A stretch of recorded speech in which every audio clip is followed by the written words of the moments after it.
तो दोस्तों, राजस्थान में आज निकाय चुनावों को लेकर लॉटरी निकल चुकी है, लेकिन इस लॉटरी के चलते कई ऐसी नगर पालिकाएं, नगर परिषद है जहां पर अभी भी कंफ्यूज लोगों में बना हुआ है, क्योंकि सोशल मीडिया पर अलग अलग प्रकार के नाम आए कि किस नगर पालिका या नगर परिषद में जो है किसकी इस बार जो है सीट रिजर्व हुई है। तो आइए सबसे पहले हम आपको एकदम सटीक और सही जानकारी देते हैं कि कहां पर किसकी किस वर्ग से लॉटरी निकली है। तो सबसे पहले हम लोग बात करेंगे राजस्थान के निकाय को समझने की कि राजस्थान के अंदर 309 शहरी निकाय है, जिसके अंदर नगर निगम, नगर परिषद और नगर पालिकाएं हैं। और इसमें 309 में से 50 सीटें जो है वो एससी के लिए हुई है, 11 एसटी के लिए हुई है और 60 ओबीसी के लिए, और बाकी 188 जो है वो जनरल है, जहां से कोई भी चुनाव लड़ सकते हैं।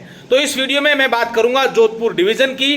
जोधपुर संभाग में किस नगर पालिका में, किस नगर परिषद में और नगर निगम जोधपुर में किसकी सीट रिजर्व हुई है। अगर मैं जोधपुर की बात करूं तो यहां से इस बार कोई भी जोधपुर नगर निगम के लिए चुनाव लड़ सकता है। ये अनारक्षित सीट है, यहां पर ओपन सीट है। और अब मैं अगर जोधपुर संभाग के अलग अलग जिलों की बात करूं तो कौन से किस जिले में किस जगह कौन सी नगर परिषद में किसकी सीट आई है। सबसे पहले मैं बात करूंगा फलोदी की। फलोदी में अनारक्षित ओपन है, यानी कि कोई भी चुनाव लड़ सकता है। सिरोही में अनारक्षित महिला है, यानी कि किसी भी वर्ग, जाति, धर्म से महिला वहां पर चुनाव लड़ सकती है। जालोर में कोई भी चुनाव लड़ सकता है, महिला पुरुष हर किसी जाति का।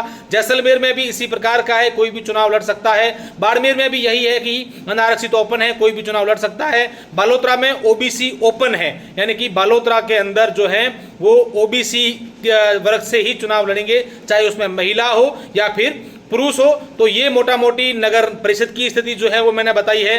अब मैं आपको बाड़मेर और बालोतरा जिले के नगर पालिकाएं जो हैं उनमें कौन कौन चुनाव लड़ सकता है, ये मैं पूरी जानकारी आपको दे दूं। तो ये तमाम अपडेट्स है, अलग अलग मैं वीडियोस के माध्यम से अलग अलग नगर परिषद, नगर पालिकाएं और नगर निकाय हैं उनकी जो तमाम चीजें हैं, तमाम सीटें हैं, वो मैं आपको बताता रहूंगा। तो अब चलते हैं सबसे पहले बालोतरा में। बालोतरा के अंदर सिवाना में अनारक्षित ओपन है, यानी कि कोई भी चुनाव लड़ सकता है। सिंदरी में एससी ओपन है, एससी वर्ग से महिला या पुरुष कोई भी लड़ सकता है। समदड़ी में एससी ओपन है, वहां पे भी कोई लड़ सकता है। जसोल में ओबीसी महिला है, ओबीसी महिला की सीट है, वहां पर महिला ही चुनाव लड़ पाएगी और वो ओबीसी से होनी चाहिए। इसी प्रकार से गुड़ा मालानी में कोई भी महिला चुनाव लड़ सकती है, किसी भी वर्ग, धर्म, जाति से हो सकती है।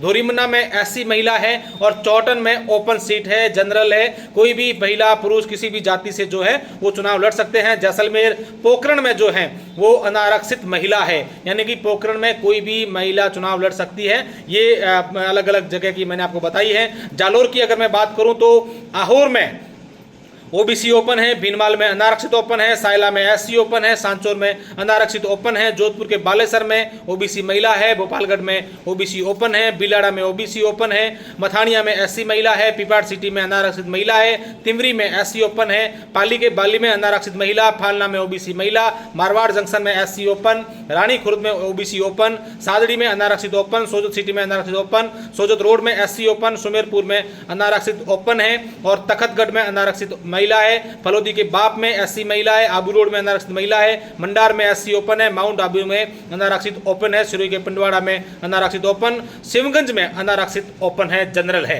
तो ये अलग अलग जोधपुर संभाग के तमाम नगर पालिकाएं, नगर परिषद और नगर निगम की जो है वो मैंने आपको पूरी जानकारी दी है। अगले वीडियो में दूसरे संभाग की पूरी जानकारी सही और सटीक आपको मिलेगी।